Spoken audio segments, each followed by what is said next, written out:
joy bor, kevering deyishdida. Kelsam, bizda joy yo'q deyishyapti.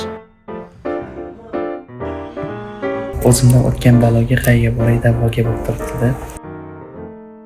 Begona shaharda yolg'iz ko'chada qolib ketdim. Bu haqida haliroq aytib beraman. Bugungi hikoyam esa meni uzoq kuttirgan mavzu. Ba'zida to'xtab, o'ylab ko'rish ko'proq foyda berishi mumkinligi haqida bo'ladi.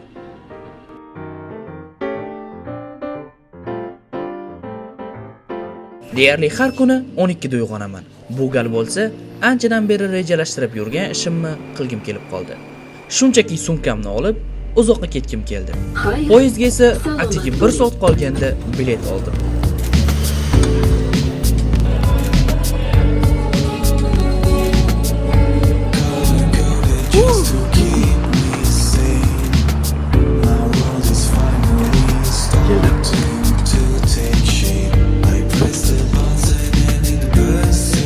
Sayohatni zo'r bo'ladi, Samarqandga ketyapman, lekin boradigan joyim yo'q aniq.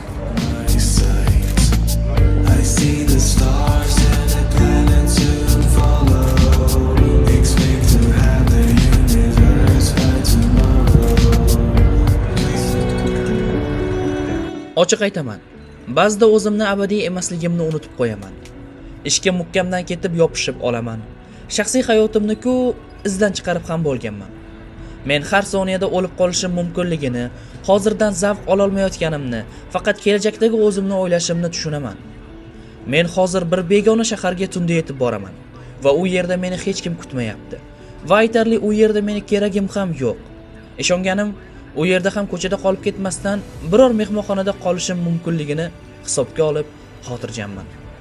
Shahrimning keng ko'chalari menga torlik qilib qolgandek edi. O'zimga halovat istab, birinchi marta butunlay yolg'iz o'zim safarga otlandim.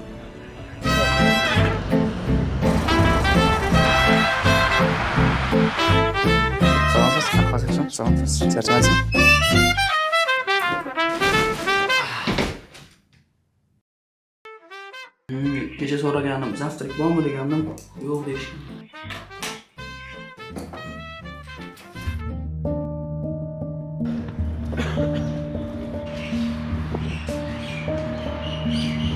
Hozir biz Samarqandda Shohizinda majmuasidamiz va Samarqand viloyatidagi eng meni e'tiborimni tortgan narsa bu ko'rishingiz mumkin osmondagi bulutlar bo'ldi. Ya'ni Toshkentda men anchadan beri osmonda bunaqa toza, ko'm-ko'k bulutlarni ko'rmayotgandim. Osmon juda chiroyli, qolaversa bu yoqdagi atmosferani o'zi ham ta'riflab bo'lmas darajada chiroyli. Hali kadrlarni yana ko'rsataman. Menga juda yoqdi.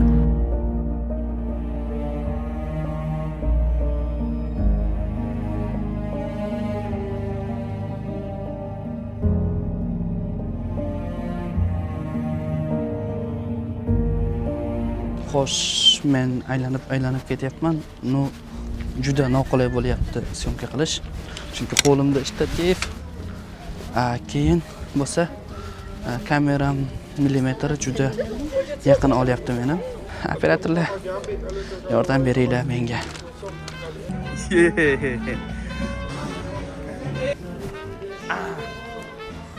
Biz o'zimizga arzon joy topib oldik. Bo'lsa zo'r ketardi osh bilan. Qo'la. Unda men Samarqand oshi yeyman. Xo'sh, endi biz ovqatlanishga keldik va bu yoqdagi ovqatlarni eng Samarqandning o'ziga xos nimasi bor ekan? Samarqandda oshi bor deydi. Hozir Samarqand oshi test ko'ramiz. Toshkentda Samarqand oshi yeganman. Nu yoqqan ko'ramiz Samarqandning o'zida Samarqand oshi qanchalik yaxshi ketar ekan.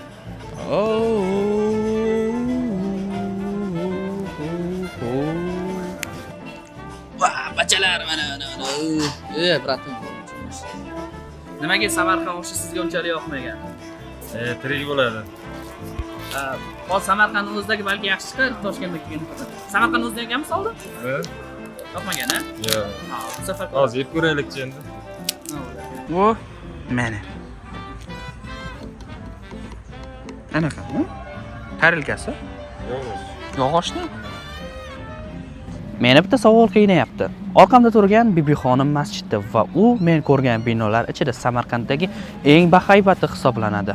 Men Go'ramirda ham bo'lganman, lekin Go'ramir aynan bunaqa darajada baland emas.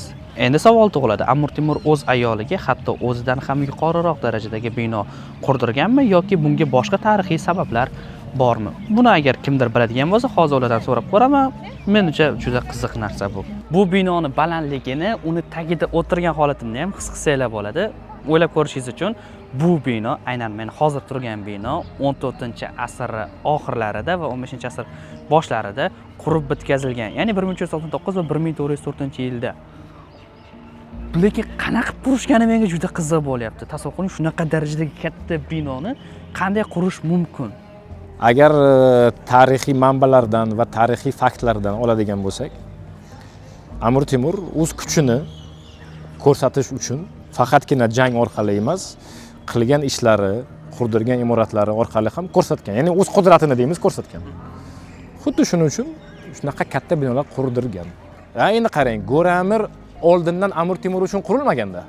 Boshqa inson uchun qurildi. Go'ramir birinchi Amir Temur uchun emas, Amir Temurning nabirasi.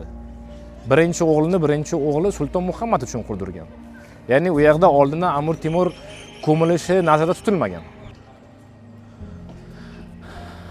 Xo'sh, men o'zimga savolimga javob topdim. Ya'ni aynan bu masjidni baland qurilishi Go'ramirga umuman aloqasi yo'q. Chunki Go'ramirni o'zi ham aslida boshqa bir inson uchun qurilib, keyinchalik Amir Temur dafn qilingan ekan. Lekin shunday bo'lsa-da, men hozir Samarqanddagi eng baland binolar ichidaman, ya'ni masjid ichidaman. Bu safar videosini internetga joylash ehtimolim juda yuqori, chunki bekorga men ham syomka qilib yurganim yo'q. Xo'p, aytmoqchi bo'lgan yagona narsam baxtavakkal syomka qilib yuribman. Ya'ni bo'layotgan jarayonlarni, atroflarni, ovqatlanganimni, yana nimadirlarni boricha ko'rsatishga harakat qilyapman. Hozirda hamma ko'rgan Bibixonim, Registon, u bularga boraman. Okey, lekin undan tashqari men qidiryapman.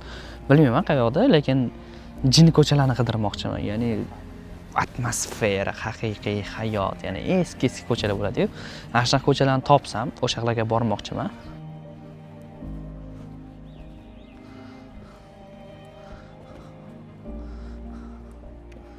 Qiziqarli juda. Oy. Samarqand shahriga kelaman-u, aynan ushbu xonadonga kirmasdan o'tishni jazm qila olmadim. Topdik, keldik va hozir men turgan joy Birinchi prezidentimiz Islom Abdug'aniyevich Karimovning xonadonlari, ular bu yerda tug'ilganlar va shu yerdan ularni chiqarishgan. Ularning qabrlarida bo'ldim va ularning xonadonlariga kelishim nasib qildi. Tasavvur qiling, juda oddiy, shinam va ortiqcha bezaklarsiz haqiqiy o'zbek xonadoni. Agar siz ham yo'lingiz Samarqandga tushib, aynan ushbu xonadonga kelmoqchi bo'lsangiz, men sizga manzilini aytib qo'yaman. Samarqand shahri, Bibixonim ko'chasi, 124-uy. Islom Karimov yashagan uy.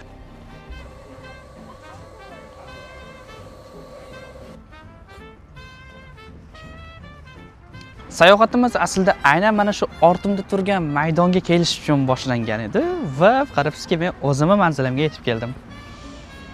Endi ichkariga kiramiz. Kamera bilan ruxsat berishadimi yoki yo'q bilmadim, chunki bu tomondan kelganimda meni kamera bilan u tomondan kirishingiz kerak, ruxsat berishadimi yo'q bilmayman. No, agar ruxsat berishmasa ham o'zim aylanib chiqaman, chunki hamma narsani videoga olish hojati yo'q. O'zim rohatlanishni ham xohlayman. No, imkon qadar sizlarga ham ko'rsatishga harakat qilaman. Assalomu alaykum. Bu tarafga qo'ying. Bunisiga ham?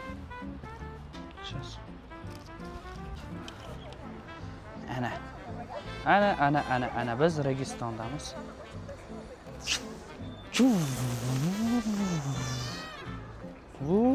Boshim aylanib qoladi hozir. Men o'ylashim bo'yicha ham juda chiroyli. Sumkamni chopib ketishmasa bo'ldi.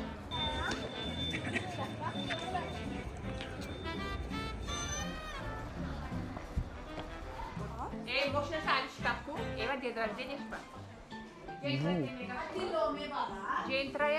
Kim bu yoqda ham rekonstruksiya qilishyaptimi? Agar sen freelancer bo'lsang, masofadan ishlashga ham to'g'ri keladi. Va buni plyus tomoni shu yoningda MacBook'ing bo'lsa bo'ldi, hamma ishni bajarib ketsa bo'ladi. Shu atmosferada montaj qilib, mijozlarimga o'zini videolarni topshiraman va undan keyin sayohatimni davom ettirsam bo'ladi o'rtoqlar. Sayohatim necha kun davom etishini ochig'i hali ham bilmayman. Balki bugun tugatarman, balki ertaga. O'zimga dam berish uchun, o'zimni xayollarim bilan kelishib olish uchun o'zi men safar uyushtirdim. Chunki oxirgi vaqtlarda nima bo'ldi menga? O'zim ham sezmay qoldim. Hayotimda qanaqadir nimadir yetishmayotgandek tuyuldi. Begona odamlar, bir o'zimman safarda. O'zbekistonda chiroyli joylar juda ko'p. videogar sifatida aytaman. Biza internetda ko'radigan kadrlar, boshqa davlat kadrlari ko'pi kadri bo'yalgan bo'ladi. Hayotda boshsiz unaqa bo'lmaydi. Bu haqida ko'p video chiqarishgan internetda. Xuddi shunaqa o'zimizda ham tabiati ham, boshqasi tomonlama ham juda chiroyli joylarimiz ko'p.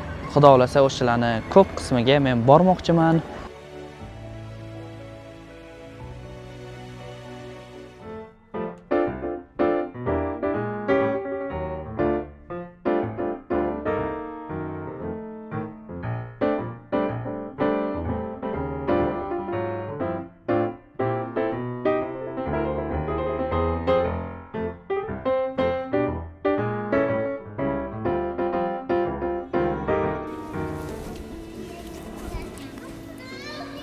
Ba'zida biz go'zallikni qidirib yashaymiz, ammo shundoqqina yonimizda bo'ladi.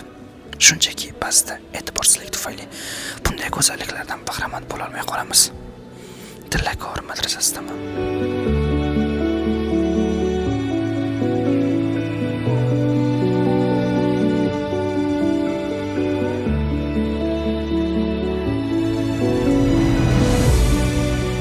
Bitta muammo bor. Men restoranchiga kirib oldim-ku. Hozir chiqib ketsam yana pul to'lab kirishimga to'g'ri keladi. Lekin menga kechasi kadri kerak. Ana qorong'uda svetlar yonadi-ku, o'shanaqasini bo'lmoqchiman.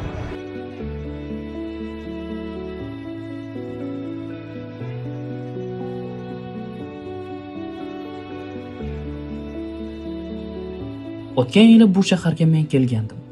Ish bilan bo'lgani uchunmi, shahar zavqini to'liq his eta olmaganman. Yo'l davomida bir qancha insonlar bilan tanishdim. Kimdir farzandini yaxshi ish topolmaganiga xafa, kimdir uzoq vaqt davomida ta'lim olib yana o'qishga chanqoq, kimdir bilan yo'ldan zo'r perashga yegani bordik. Yana kimdir esa meni boboy deb o'ylayapsanmi deb hazil qiladi. Ammo asalni ham ozi shirin. Bular haqida keyingi videoda gaplashamiz.